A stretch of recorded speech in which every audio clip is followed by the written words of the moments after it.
Umikot kami. Umikot kami ng umikot. Highway din palang punta namin.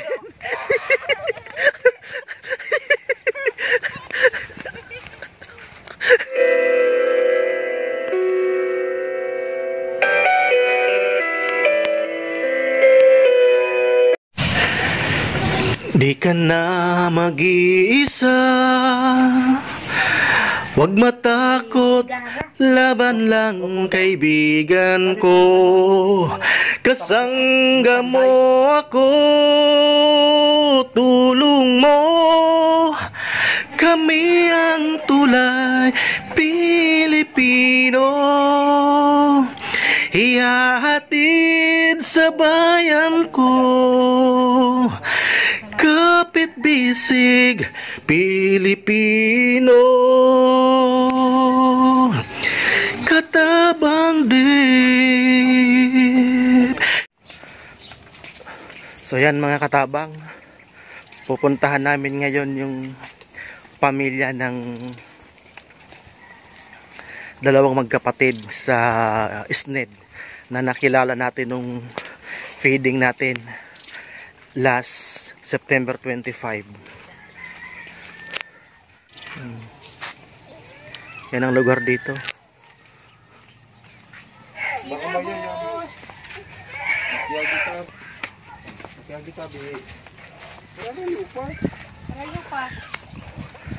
Nasa bukid. Ano? Ganda ng tanawin dito, oh. Ayan ang cameraman, si JJ. Ito ang lugar dito sa sa Balagon. Ayun yung Mayon, oh. Ganda ng Mayon. Baka nandito mga kababayan, ang nanay nung pupuntahan natin, nagtutupad.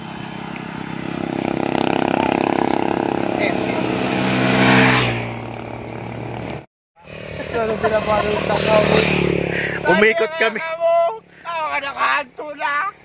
Umikot kami ng umikot. Highway din palang punta namin.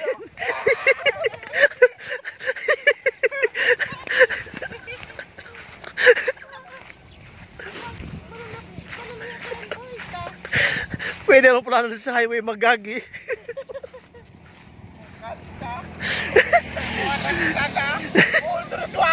Para maklay pa kita. Parayak na ako nito mo. Parayak na ako. Demonyo ka. Pasok na naman kami sa bukid. Doon kami galing sa dulo. Tapos nag-highway. Pwede palang dumaan sa highway. Pagkayon, sa nabubulok. O yan mga katabang. Pupunta naman tayo katabang. So, isa naman mapagpalang araw mga kababayan. So panibagong vlog, panibagong araw naman tayo. So ngayong araw po pupuntahan po natin ang pamilya sa Maniego dito po sa Tubog, Libon, Albay. So ito po yung tinuro sa atin ng ating teacher na si Ma'am Jo, yung magkapatid po na kalbo. Nung nakaraan po, nung nag-feeding program po kami nung September 25 sa ISNED. So ito nga po, pupuntahan po namin. Ito po yung nasobra sa pagpa-feeding po namin sa daycare at saka sa ISNED. So ayun po yung sobra, ibibigay po natin sa ating mga kababayan. Sana mapasaya natin sila sa maliit nating handog. So maraming salamat sa pakipagtulungan po ng ating mga sponsors. O sa mababait nating mga sponsors, Anonymous from Los Angeles, Ma'am Florence Dalangin from Singapore, Ma'am Erlyn Kers from Cavite City, Ma'am Fabs Jen Vlog from Singapore, Kuya Nato Vlog, and also si Kuya Joel Salcedo Vlog. So sila po ang sa likod nito. So maraming salamat sa mga napakabait natin ng mga sponsor. So sana po sa pamamagitan nito ay mapasaya natin ang ating mga kababayan. Ito po yung nasobra. So mayroon pa tayong ibibigay doon po sa kabila kay Ate Madel. Siya po ang isusunod natin after natin dito. So samahan nyo po kami mga kababayan. So kung bago ka lang po dito sa aking YouTube channel, huwag pong kalimutan na like and share para po updated po kayo sa aking mga video pang mga darating. So paki-hit po ng notification bell. So tara mga kabayan, samahan nyo kami.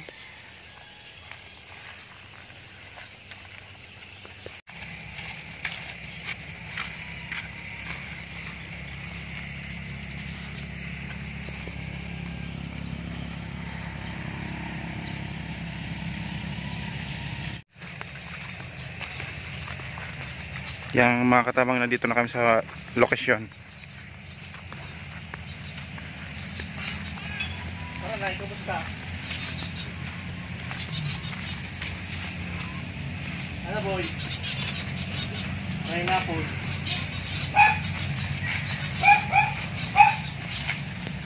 Maray nga po. Tara Noy. Tara te, maray na po te.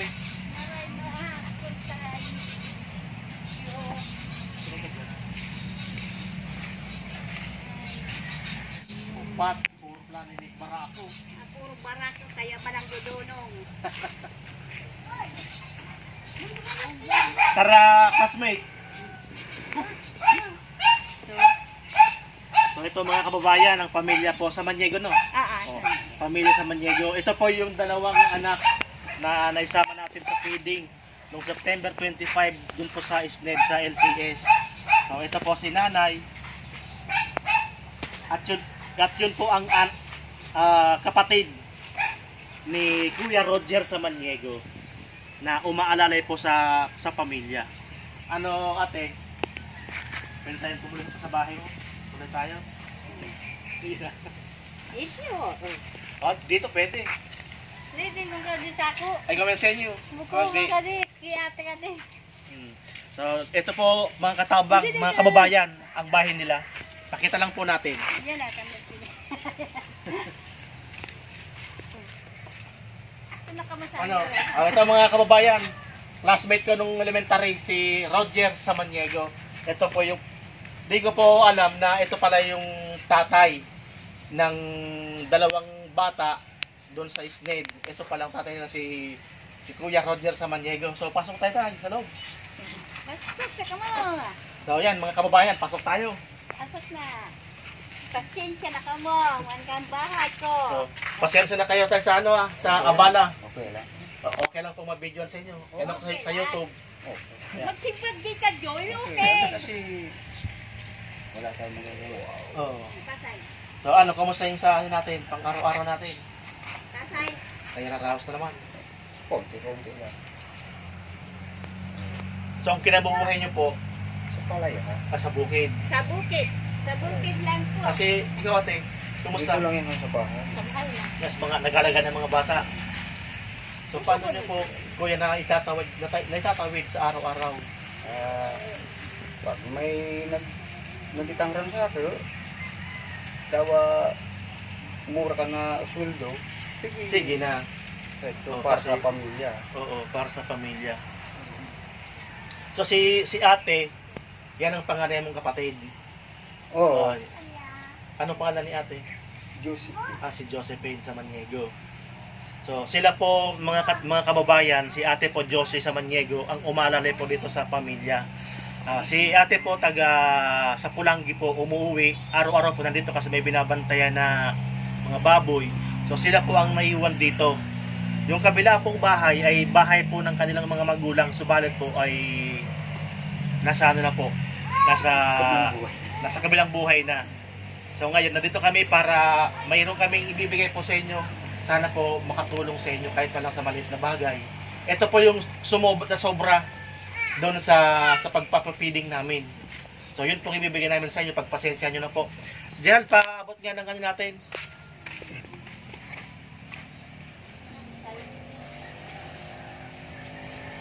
Salamat. Naka-support ka naman. So ito, kuya, paano mo sabi ni boss? Pakita ka sa mga viewers natin ang nasobra para Yan, meron tayo itong sapatos. Galing po siyan sa ating mabait na ano rin, kaibigan. Ito po ang tumbler, galing po itong Canada. So, bale, 4 po ito. Binigay ko lang po sa bawat pamilya, tag-iisa, para po lahat po makinabang. Hindi lang po isang pamilya. So, ito po yung sandal. Sana po may magkasa sa anak nila.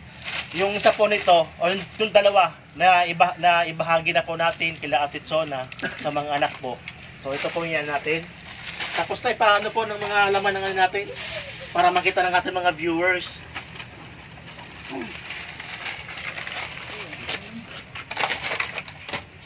Sana po makatulong po yan sa inyo kahit man lang po ano. Ayan po kasi yung sumobra sa pagpapapiding natin sa eskwelahan. So ito pong sabon, galing po to kay Ate Malu Barbs from Canada. Kasama po yung itong tumbler. So hinati-hati po natin yan. Para po marami pong makinabang. May bigas po, 4 na kilong bigas. So sana po makatulong po sa pamilya. So ano kuya, meron ka bang ano sa akin natin? Salamat. Ay, Nakatulong ba sa paghirap? Tabang nilubo. Bukit ka. Talagang muda-muda man talaga ako. Ano ka ni ano? Ni... Sabi ko, ni Lolasyon Vasquez. Hindi po. So sa mga viewers po natin dyan, mga kababayan, sa mga nakakapanood po nito, sa may mga mabuti pong puso dyan, mga mababait na kalooban. So ito po yung pamilya sa Maniego. Ipakita lang po natin ang kanilang bahay na tinutuluyan.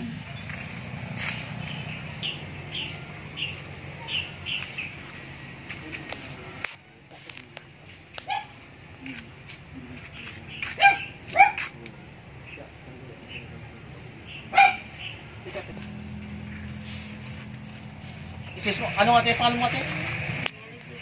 Mary Joy, taga Tubong Libon.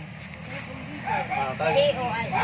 Anak ng Libon talaga, no? Oh.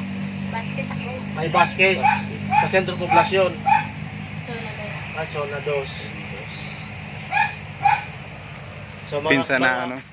mga kababayan, kakusapin po natin si Ate Josie.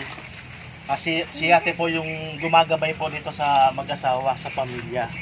So, siya po yung panganay. So, ano ate, kumusta po? Buti. Para sa ano, sa mga pamilya ni Roger. Ako'y nagagabay Sandra para nakakuha man Sandra, nakatabang man. Sa bawa dede. So, kaya ko man, kayo man ako, kaya pamilya, nag-eskwela, kaya so kaya ko. Opo, tama po. Buti po, na ano ate, pag napagsasabihan mo po si ano, ano po pangalan? Ate Joy. Huwag natin sasama ang loob pag naano ka ni ate kasi para din naman yan sa kabutihan niyo. Opo. Kasi siya, pag kayo magka-problema, siya ang tutulong sa inyo kasi siyang panganay na kapatid ni Kuya Roger. Wala man iba. Tatakbo sila sa akin, siyempre.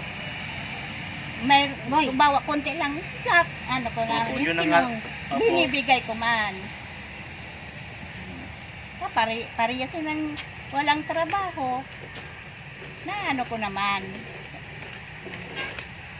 Nagabayan tayo lagi ni God sa pang-araw-araw. Bigyan tayo ng kalakasan. Tapos, inaw pa natin si Kuya Roger na sana laging malakas ang katawan para po sa mga anak po ninyo para makapaghanap buhay ng maayos. Para walang ano. So, pakita lang po natin ang, ito po yung ano, halika boy. Ito yung size ned.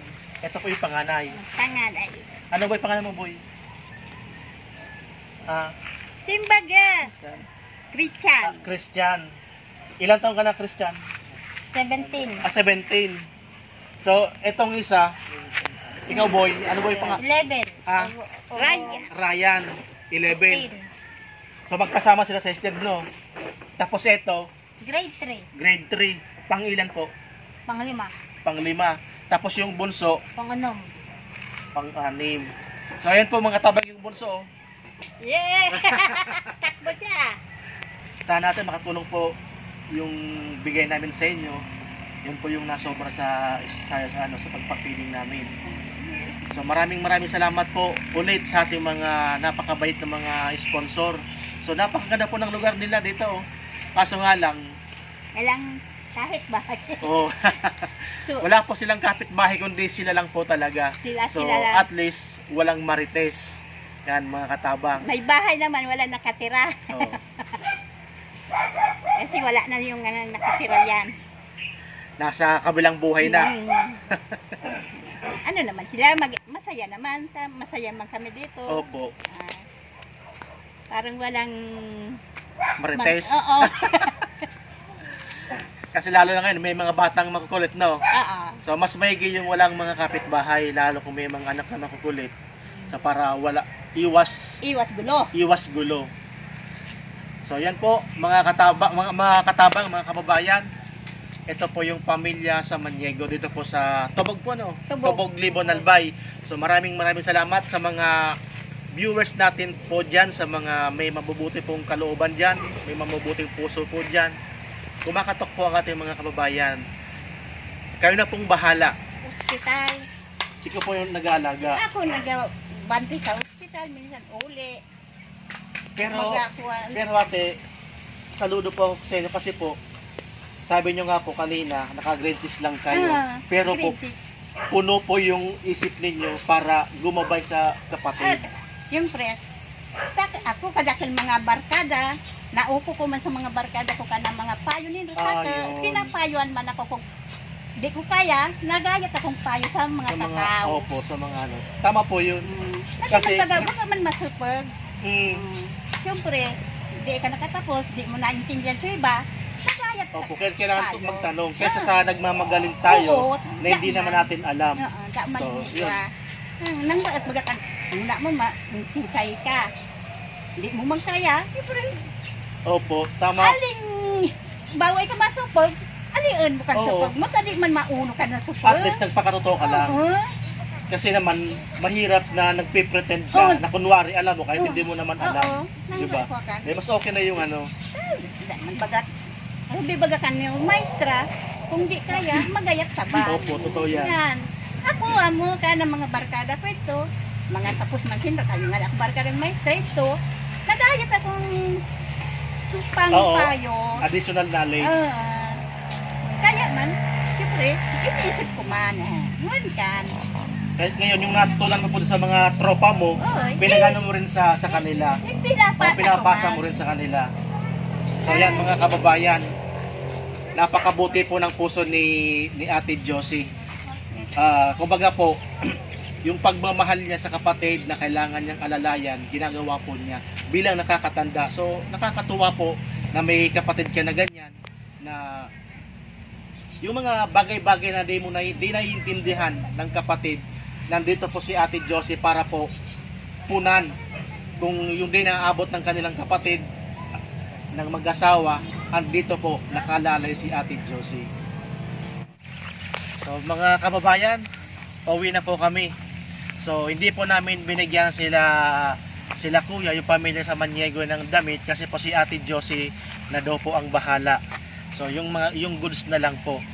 So hindi na po natin na-videohan yung anak na disability po. Yung mental disability po, yung anak na si Christian. So although po, kahit po gano'n, pero mabait po yung bata. So hindi na po natin pinagano kasi po respeto po sa pamilya. So muli po, Katabang Dave, anak ng Libon, taga Libon. So maraming salamat.